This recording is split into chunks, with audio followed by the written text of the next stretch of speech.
approximately the year 1923. The film starts at McAdam Station. Our two gentlemen seen walking down the boardwalk by the tracks. We don't know who they were. They may have been friends of the Colonel's. The train in the distance is the dining car and sleepers of the CPR, probably the Montreal train. We're now on our way down the tracks, headed for the well-known summer resort of St. Andrews. We've just passed an antique-looking farmhouse, and now we see one of the railroad employees changing the switch. Next we have Watt Junction and its small station at the side of the tracks. Watt Junction was the small railroad station, and it was the junction of a railroad line coming in from St. Stephen and the one coming up from St. Andrews. And we're now on our way down the tracks towards St. Andrews, and we have had a glimpse of Second Chamcook Lake and the beautiful scenery along the tracks and the telephone poles at the edge of the right-of-way. And here we are at First Lake, which is the large Chamcook Lake. And there's a small promontory which we all used to call a bluff, and all the children used to fish off of this in the early days.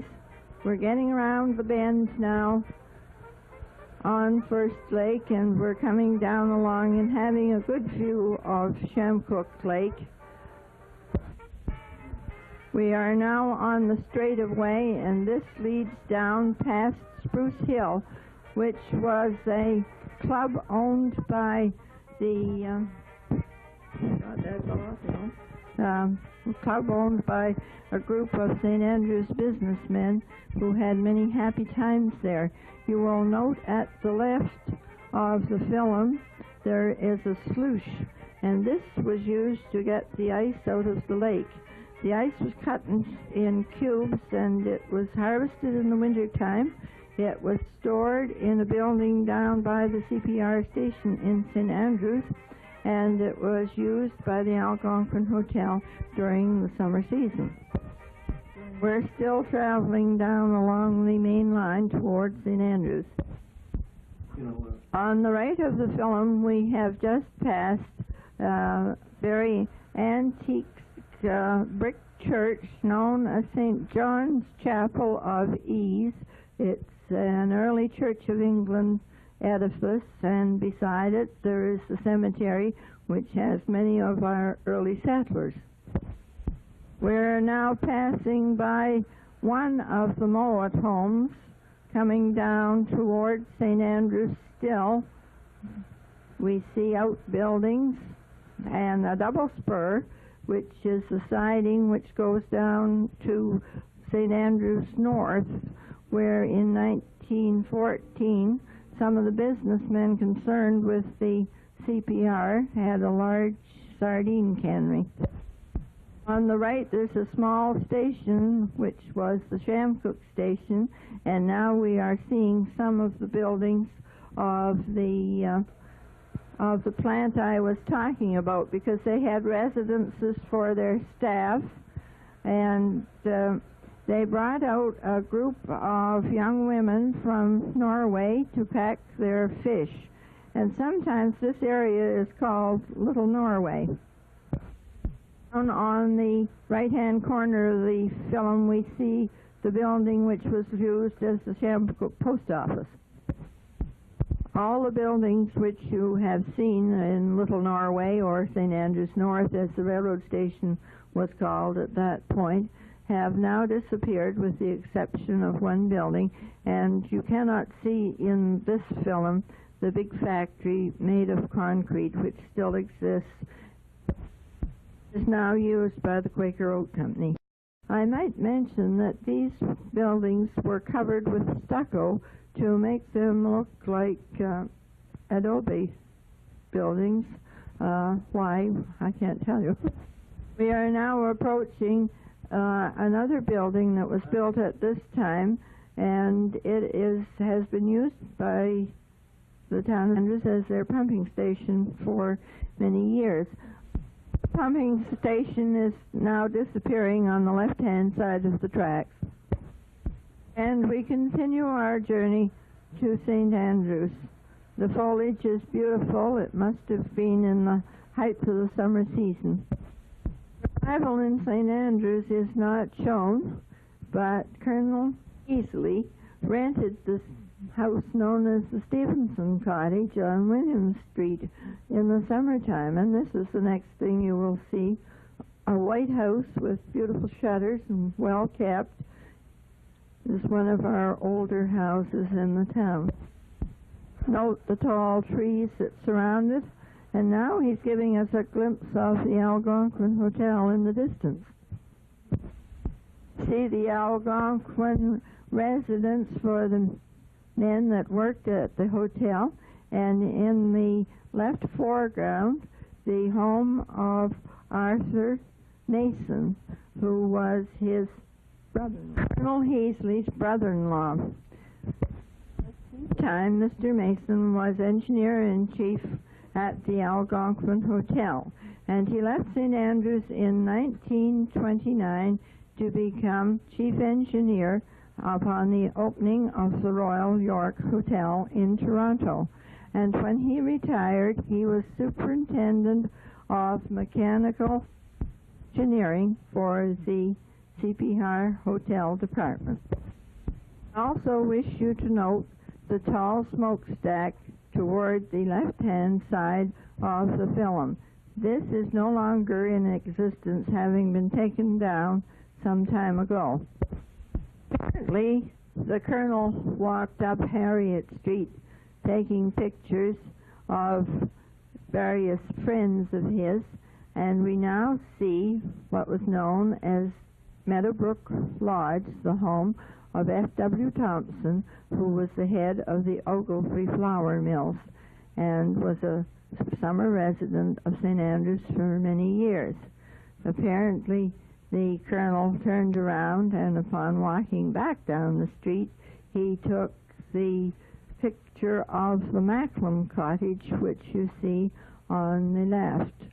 We remember McAdam because he had a beautiful yacht with a full staff in the harbor every summer and seemed to enjoy St. Andrews as much as the rest of our early summer colony. The Colonel, during his walk, proceeded down Reed Avenue because he shows us a view of the sidewalk which goes out along with the telephone poles on the right and the summer foliage on his left. We then come in view of the caddy shop and the original Algonquin Golf Clubhouse, which was burned 2 years ago in 1978.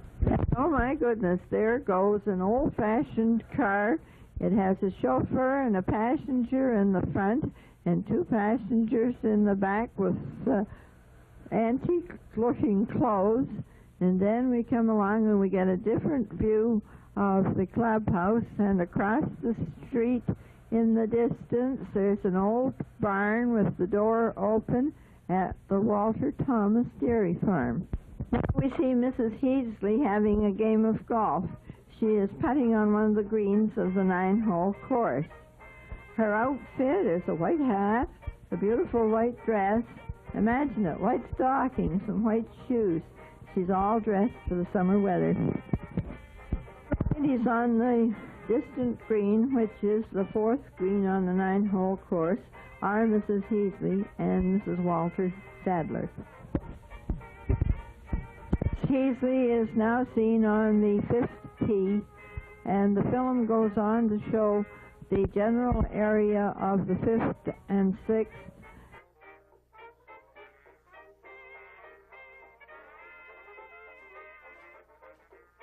And then Mrs. Heasley is shown coming up the 7th to approach the green. Putts on the 7th, and then the Colonel takes a picture of the 8th.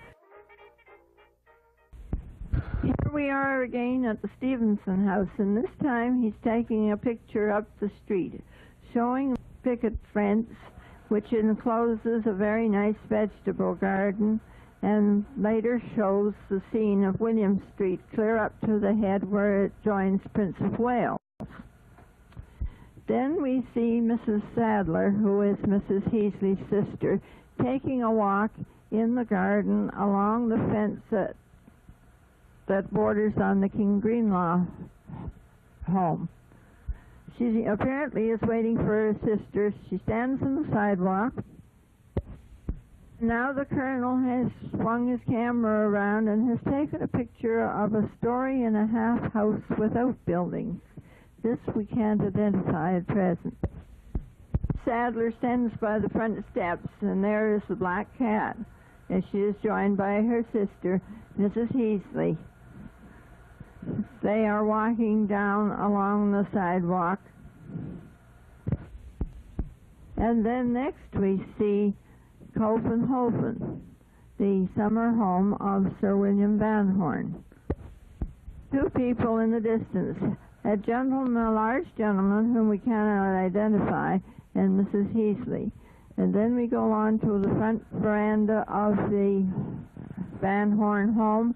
We see a gentleman unidentified at the left, Mrs. Heasley. In the right background, Miss Adeline Van Horn, and the gentleman that walked across the lawn. Now we see Lady Van Horn rocking on the veranda in the distance with her quaint 1920s hat. This is the main driveway of the estate, showing the porte cochere of the main entrance to the home. We are now taking a look around the garden at the beautiful foliage, and the Colonel apparently has walked into the distance to get a better view of the whole home. Lawns are beautiful and green, and in the left distance we see the water mill, which supplies the water for the Van Horn home. After seeing the windmill, we see some of the foliage, and here is another tableau.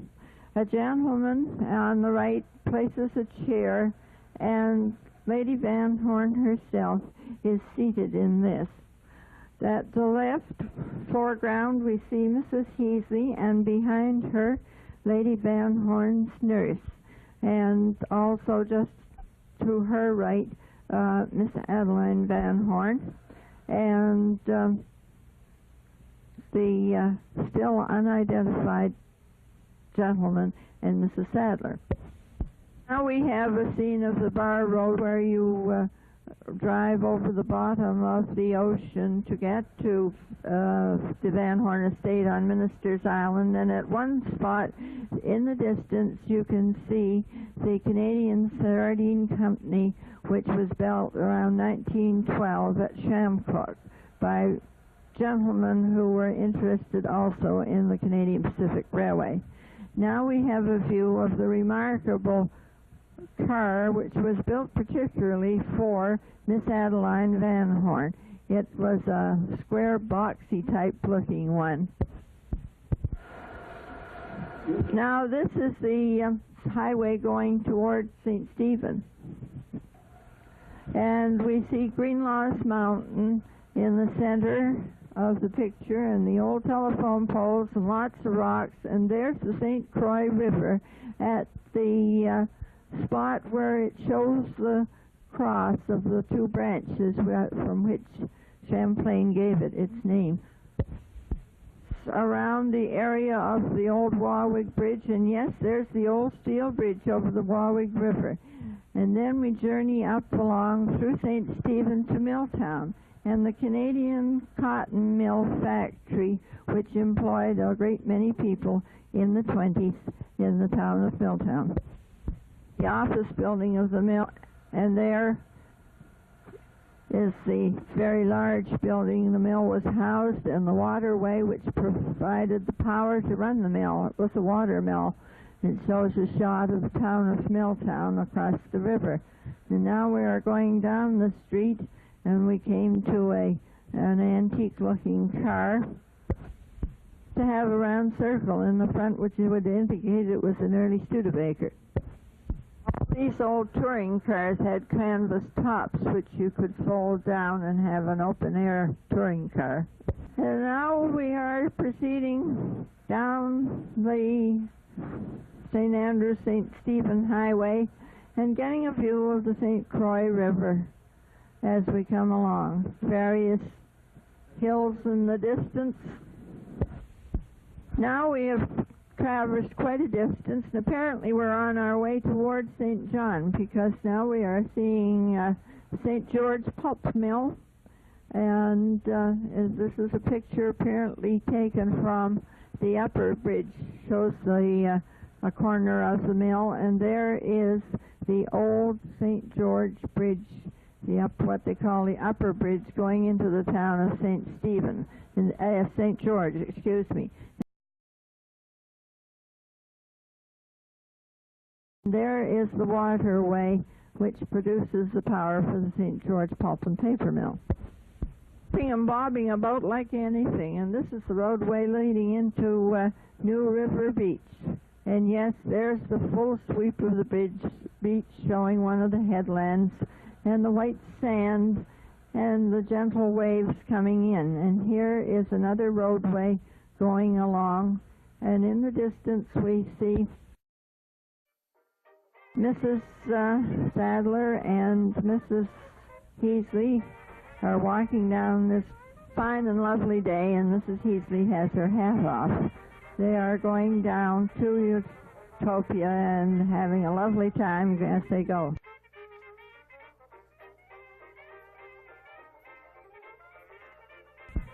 Quick trip. We have now arrived in St. John, and we see a young man standing in a doorway, and there are 5 lines of printing on the window, but we cannot decipher it. Over this doorway we see the number 81, and then we go along and it shows a view of the street. It could be Union, and we may be most incorrect in that. There are the tall brick buildings on both sides. On Prince William Street, somewhere in the region of McMillan's the Stationers, and we're looking across Market Square and up Chipman Hill, and on our right we see the foot of King Street and the location of the present Royal Trust building. This view shows us a bit more of Market Square with the large brick buildings, one of them being the Canada Permanent Building, another one housing a leather goods shop, and on the left there is the entrance to Mill & Dock Street. Now we're going up King Street, and there's all its old-fashioned lovely brick buildings and the trolley car coming down the hill. The telephone poles look rather different than they do at the present time. We are now in front of some building there with 2 ladies and a gentleman on each end of the picture. We've now identified the 2 ladies. The one on the left is Mrs. Sadler, and the one on the right is Mrs. Heasley. Now in the Reversing Falls area, and we see on our left the Port Royal Pulp and Paper Company. A bit of the Reversing Falls and a sort of panorama of the area around here. And now we are back to another view of the Port Royal Pulp and Paper Company, which is now owned by the Irving interests. Some rather rough streets and the streetcar tracks and the streetcar on it going along on our right-hand side.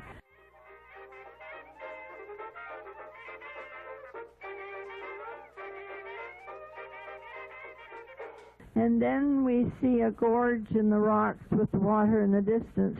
It looks like the same area around the Falls Bridge. Our next stop is New River Beach. We see the 3 sisters and a little boy, none other than our own Charles Mason, having a lovely time on the beach.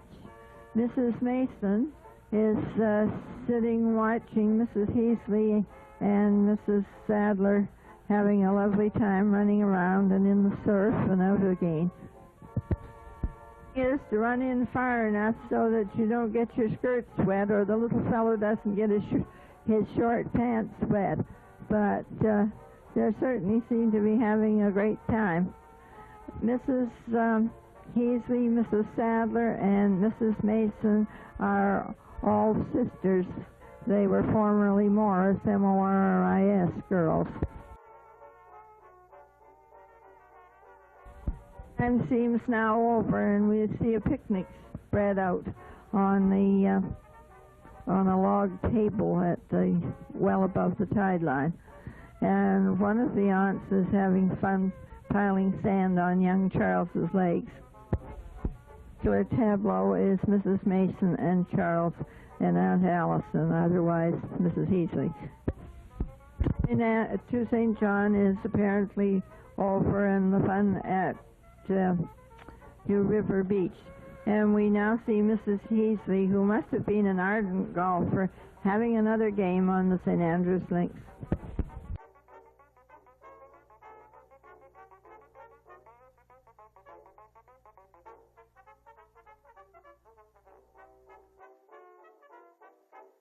See scenes next at the home of Mr. Charles Hosmer, who was the head of the Ogilvy Flour Mills and the director of the CPR and Bank of Montreal.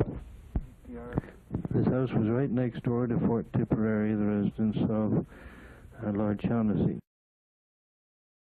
the white building which appears next on the film. See a shot of the Algonquin in the distance, and a distant view of the lighthouse at the head of the CPR wharf.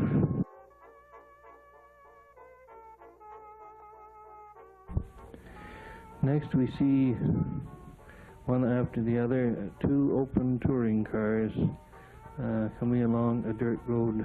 This time these cars are not identifiable. It's followed by a beautiful view of the waterfront of the town of St. Andrews in the distance, looking from the 9th fairway of the 18-hole golf course at St. Andrews. We have then a glimpse of the Joe's Point Road, which is along the right-hand side of the 9th hole of the course. A distant view of the Algonquin, absolutely impossible from at this time due to the current foliage and the built-up areas between the golf course and the hotel. The small pond, surrounded by beautiful foliage, and the lovely driveways are belonging to the estate of the then Sir Thomas Tate. At the time of this movie, the beautiful house which he ultimately built had not been started because he and Lady Tate couldn't finalize the plans. However, they decided to go ahead with the complete landscaping of the property and built the house at a later date. The house is presently the residence for the students who attend the Huntsman Marine Laboratory courses at St. Andrews. The lady, together with the gentleman in the +4 wandering around the gardens, were Colonel and Mrs. Heasley. The lawn of the Tate property and the pond meld into the left-hand side of the 13th hole of the 18-hole golf course at St. Andrews. We then see more shots of the clubhouse, where you see a number of ladies finishing the 18th hole of the course and being watched by a number on the veranda.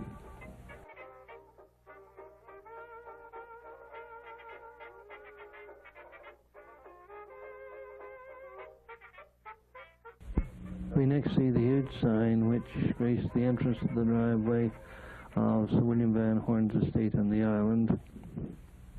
The following scenes were in the rear of Mr. Hosmer's home, in the gardens there.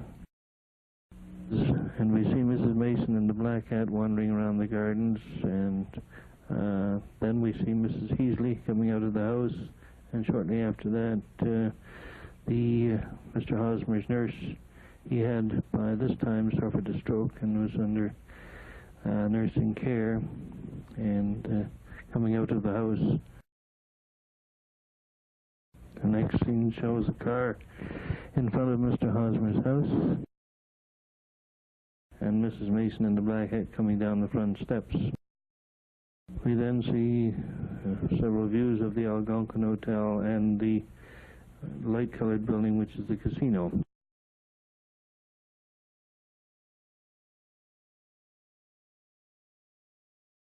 The scene changes then to the biological station. The first building, the shingle building with the dark roof, is one of the biological buildings, and we see 2 or 3 other shots of the various buildings at the biological station. Oh, and of course the biological wharf. Then a long distant shot showing the shore near the biological station. An unidentified yacht is then seen in the harbor, and then we look towards the town from the end of the market wharf. Directly at the end of the wharf, slightly to the left, we see a frame building which is long since disappeared. Behind that, just to its right, you see the edge of the Bank of Nova Scotia. The present wharf goes to the left of that first mentioned building, which has now been replaced by the present brick post office. The bank at the rear and is unchanged, and the building next to it on the right, the old town hall, has been torn down and a modern one is now in its place. From the market wharf looking eastward, we see the 2 CPR wharves. In the next scene, we see 2 smaller wharves, the first of which was the J.A. Doon Fish Market Wharf, and the second one housed the building which at that time was a clam factory. Both these wharves and the buildings have long since disappeared, and the only evidence of their existence is a few stumps of the pilings that can be seen at low water. The scene then changes back to Mr. Hosmer's front of his house, the driveway, and you see the car and a number of people assisting Mr. Hosmer to get into the car, and then in the final portion of that you see a close-up of Mr. Hosmer seated in the rear of the car. The final scene on the film shows the car going out through an iron gate. Each person that came along, of course, suggested another person who might know a little better or a little more about the situation than the previous one. The last being Mrs. Charles Ballantyne, who was extremely helpful.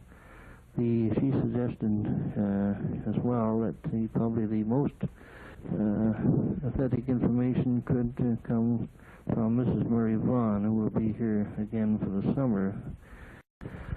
People at Van Horn's in particular, we have identified Mrs. Heasley, Mrs. Sadler, Mrs. Addie Van Horn, Lady Van Horn, and we're fairly sure of Mr. McTeer, the large gentleman in the +4s who appears at the right of the scenes and also in the first scene at Van Horn's.